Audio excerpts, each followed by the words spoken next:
What is going on, everyone? Welcome to Top Video Gems. I'm Jay, and today we're going to continue my Halloween series review, where I'm going to review every entry in the long-running Halloween series from the original Halloween all the way up until the 13th entry, Halloween Ends. Halloween Kills was originally planned for October of 2020, but with the pandemic, the film was delayed a whole year, releasing on October 15th, 2021, and it was again directed by David Gordon Green. 3 generations strode strong. Halloween Kills debuted at number 1 at the box office, debuting simultaneously in theaters and on Peacock, the streaming service. The film finished with $130 million worldwide on a $20 million budget. A success for the studio, especially during the pandemic, but still a far cry from the 2018's performance.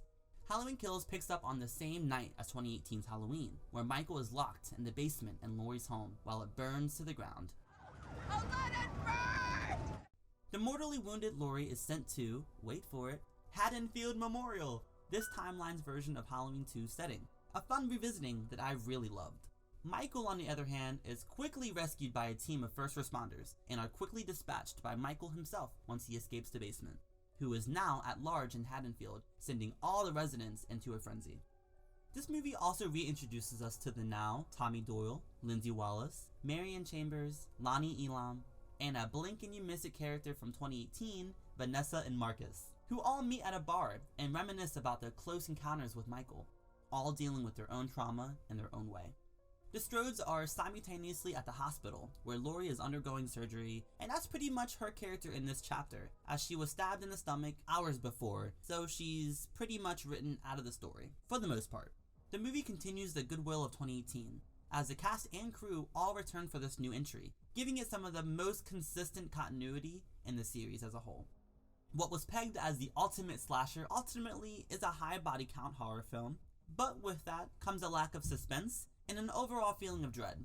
This is a completely different approach from 2018. There's no stalking or preying, it's Michael finds a house and walks right in and handles business. The kills are insanely gruesome this time around, and that's thanks in large part to the cast, who really do make the most of their screen time. The couple, Sandra and Phil, Better not talk no shit about that woman. She will fuck you up. Big John, Little John, as they were likable, funny, and was horrified at how gruesome they got it. Michael is his most badass here, giving us new flourishes when he's killing, and even emotes how angry and pissed he is for letting the Strode woman best him. This movie suffers from having too much to do, with so little time, as we're juggling 3 to 4 different plot lines, and some of them don't necessarily connect to the rest of the story. It's all very quick and it's all very fleeting. By midway through the film, we know one thing: Laurie's not going to be face to face with Michael this time, leaving Karen or Allison to carry the torch. He attacked Lindsay too. What? Karen? But the film is split with so many different characters, they don't get as much screen time as they needed, hurting the story overall in the process. I actually wasn't bothered by the hospital scenes, as I love any Strode scenes that we can get. And the Mob Madness scene was actually fun as hell, and gave Karen a pivotal movie moment. My other issue here is the stupidity going around in this film, as no one seems to have ever seen a horror film. Lots of staring and shock, waiting for Michael to off you, instead of running out the front door. Stupid killer stalking some big-breasted girl who can't act, who's always running up the stairs when she should be going out the front door. It's insulting. I feel like we've made too many strides forward in the slasher genre to fall back on such cliche character decisions. On the flip side though, I genuinely loved the legacy characters' return. Aside from Tommy Doyle, who I was pretty mixed with, a little bit was too much camp for me. So night-night. Night-night. But the kids' part scene with Lindsay Wallace and her chase scene was perfectly shot, and will go down as a series favorite for me. I do wish we would have gotten more screen time with Marion, who is a legacy character. This is for Dr. Loomis. The third act I felt was a little anticlimactic, but I loved seeing Allison wield a shotgun. I do expect to see a playable Allison in Dead by Daylight. Make it happen, guys. And spoiler alert, again, for people who haven't seen the film yet, the final kill compilation scene along with Karen's surprise death scene I felt was a fun highlight for the film's subtitle, Kills. But I'm not the biggest fan of the highlight reel kill scenes. I prefer a bit more build up to these moments. But overall, I enjoyed the film for what it sold itself as, the ultimate slasher film. And for the most part, it succeeded. 3.5 stars out of 5 for me.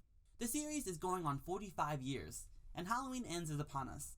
Whatever happens in this film, I just want to say I feel blessed as a horror fan and Halloween fan to have been able to be a part of this new trilogy with Jamie Lee Curtis and all of you guys. I honestly hope we see Michael again, even after Halloween ends. I'll take another entry any day. Next, I'll be reviewing Halloween Ends. The story continues 4 years later, as Laurie and Allison must face a new threat this Halloween season, the concluding chapter to this trilogy. If you enjoyed this video, please drop a like and subscribe to see more shit like this, and hit the bell to know when videos are dropping. I just wanted to say thank you to everyone who has watched all of my videos up until now. It really motivates me to keep making these videos, and I've had a blast making them. So again, thank you. I would not be doing it if it wasn't for you guys. Thanks so much for dropping by Top Video Gems. I'm Jay. Have a very happy Halloween, everyone.